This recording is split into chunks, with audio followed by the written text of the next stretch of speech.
আমি যেহেতু এখান থেকে ঘাটাল যাব বন্যা ত্রাণের ওখানে, বন্যা প্লাবিত অঞ্চল, তারপর ওখান থেকে মেদিনীপুর যাব, তাই আজকে একটু সময় কম থাকার জন্য আমি মন্দির প্রাঙ্গণে আগের বার এসেও গিয়েছিলাম এবং রামকৃষ্ণ পরমহংসদেবকে, মা সারদা দেবীকে, স্বামী বিবেকানন্দকে শ্রদ্ধার্ঘ্য নিবেদন করে এই প্রোগ্রামের আমরা সূচনা করেছি।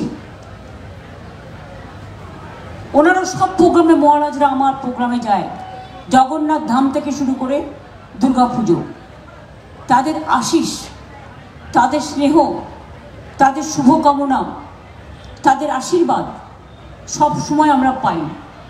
আমি তাদের সকল পাকে আমাদের প্রণাম জানাই এবং তারা আমাদের পথপ্রদর্শক, আমাদের ফিলসফার অ্যান্ড গাইড, আমি সকলকেই সম্মান জানাই।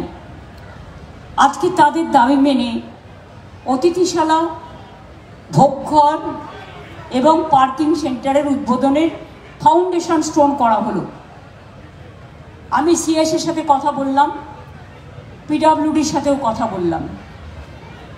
বেটার হচ্ছে আমাদের ওনারা যেভাবে গাইড করবেন আমরা সেভাবে করে দেব এবং সেই জন্য আজকে আমি ঘোষণা করছি আরও অনেক কাজ বাকি আছে ওনাদের, যেটা জয়রামবাটি কামালপুকুর এলাকা ঘিরে উন্নয়নে সাজতে পারে, একটা তরুণও হওয়া উচিত, এখানে সাজতে পারে।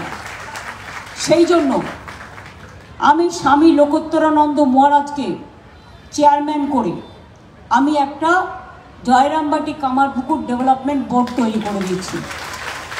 তাতে মেম্বার কাদের রাখবেন সেটা উনি ঠিক করবেন। ডিএমএসপিকে রাখতে পারেন, পিডব্লিউডিকে রাখতে পারেন, অন্যান্য মহারাজদের যাদের রাখবেন আপনি লিস্টটা ডিএমকে দিয়ে দেবেন, আমাদের পাঠিয়ে দেবেন। এবং আমি তাতে 10 কোটি টাকা দিয়ে যাচ্ছি, স্যাংশন করে যাচ্ছি। আজকের যে প্রজেক্টটা আছে এগুলো হবে, তাতে প্রায় 6.25 কোটি টাকার মতো খরচ হবে। বাদবাকিও যে কাজগুলো থাকবে করে দেবার জন্য 10 কোটি টাকা আমরা ওদের দিয়ে দিচ্ছি, যাতে ওরা ওনাদের কাজ ওনারা ঠিকমতো করতে পারে।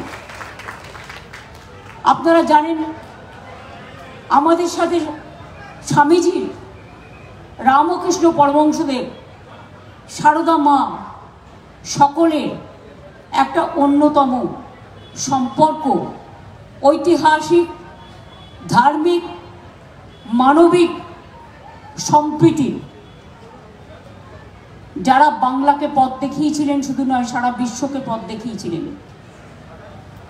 আমরা বলি না রবীন্দ্রনাথ ঠাকুরের ভাষায়, দেখিতে গিয়াছি পর্বতমালা, দেখিতে গিয়াছি সিন্ধু, দেখা হয় নাই চক্ষু মেলিয়া, ঘর হতে শুধু 2 পা ফেলিয়া, একটি ধানের শীষের ওপর একটি শিশির বিন্দু। আমাদের ধর্ম সম্বন্ধে জ্ঞান লাভ করার জন্য অন্য কোথাও যাওয়ার জায়গার দরকার নেই। রামকৃষ্ণ, সারদামা, স্বামীজির পাশে ঘুরলেই এটা হয়ে যায়। বাদ বাকি সব জনজাতি, কাস্ট, ক্রিড, তাদের নিজেদের নেতা আছে। কেউ বিরসা মুন্ডা, কেউ জয় জহর, কেউ মতুয়া, কেউ রাজবংশী, কেউ তপশিলি, কেউ অনুন্নত সম্প্রদায়, কেউ উচ্চবর্ণ, কেউ নিম্নবর্ণ। আমাদের মধ্যে কোনো ভাগাভাগি নেই। সংখ্যালঘু কেউ গুরুজন, কেউ আবার সংখ্যালঘু। সবাইকে নিয়ে একত্রে থাকার বাণী আমরা কার কাছ থেকে শিখেছিলাম? রামকৃষ্ণ পরমহংসদেব। আজকে আমার সময় নেই, তা নাহলে আমি ঘন্টার পর ঘন্টা এই সাবজেক্টে বলতে পারি। আমি 3টে কথা বলবো।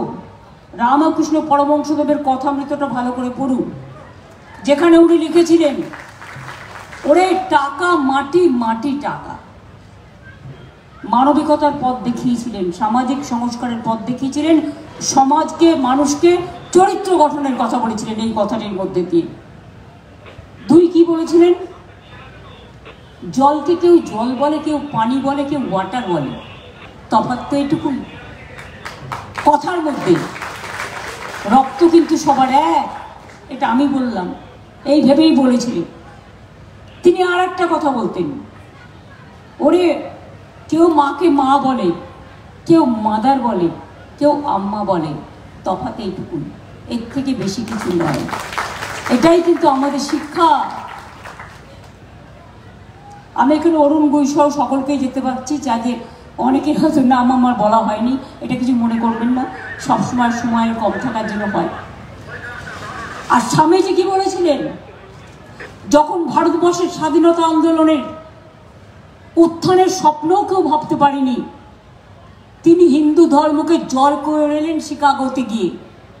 কত কষ্ট করতে হলো, রাস্তার ধারে বসে থাকতে হয়েছে, ট্রেনের কম্পার্টমেন্টে বসে থাকতে হয়েছে, বিদেশি মহিলা তাকে স্থান দিয়েছে, গ্রহণ করেছে, শিকাগোয় বক্তৃতা দেবার সব ব্যবস্থা করে দিয়েছে।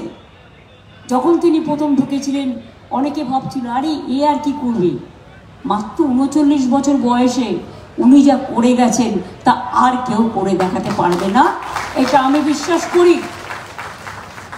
এবং উনি বলতেন এমন একদিন আসবে, নেতৃত্ব উঠে আসবে চামারের ঘর থেকে, কৃষকের ঘর থেকে, নিম্ন বর্ণের ঘর থেকে। অনেক চিন্তা করেই বলেছিলেন। তিনি বলেছিলেন unity is strength and weakness is fall. তিনি বলেছিলেন ডিভাইড ইজ ফল। তিনি বলেছিলেন ভারতবর্ষের কল্যাণই আমার কল্যাণ, ভারতবর্ষের মৃত্তিকা আমার গর্ব। তখন ভারতবর্ষে ইউনাইটেড ছিল, একসাথে ছিল। তিনি কোন ভাষায় কথা বলতেন? বাংলা ভাষায়। এটা মাথায় রাখবেন। স্বামীজি হোক, নেতাজি হোক, রামকৃষ্ণই হোক, সারদামাই হোক, ছোট্ট ছোট্ট কথার মধ্যে দিয়ে কথা অমৃত, মানে কথা অমৃত সমান করে দিয়ে গেছেন। আর আমাদের তপবনের মুনি ঋষিরা বলেছিলেন ছিন্নন্ত বিশ্বে অমৃতস্য পুত্রা। সারা বিশ্বের পুত্রকে, পুত্র এবং কন্যাকে অমৃতের সন্তান বলেছিলেন। কারা? আমাদের তপবনের। ঋগ্বেদ পড়ে না, অথর্ববেদ পড়ে না, সামবেদ পড়ে না, ঋতুবেদ পড়ে না, জানে ধর্মের মানেটা কি। এক ধর্ম আর এক ধর্মকে সহনশীলতায়, আদরে, স্নেহে, শুভকামনায় একত্রিতভাবে রাখবে, এটাই ধর্ম। বলুন তো, বেলুড় মঠে গিয়ে আমি যখন প্রথম দেখলাম ওখানে একটা দরগা আছে মুসলিমদের, তখন সুহিতানন্দ মহারাজ জেনারেল সেক্রেটারি ছিলেন, শান্তনু ছিল। আমি জিজ্ঞেস করলাম দক্ষিণেশ্বরে বেলুড় মঠের মধ্যে মুসলিম দরগা? ওনারা বললেন এটা তো স্বামীজির সময় থেকেই আছে।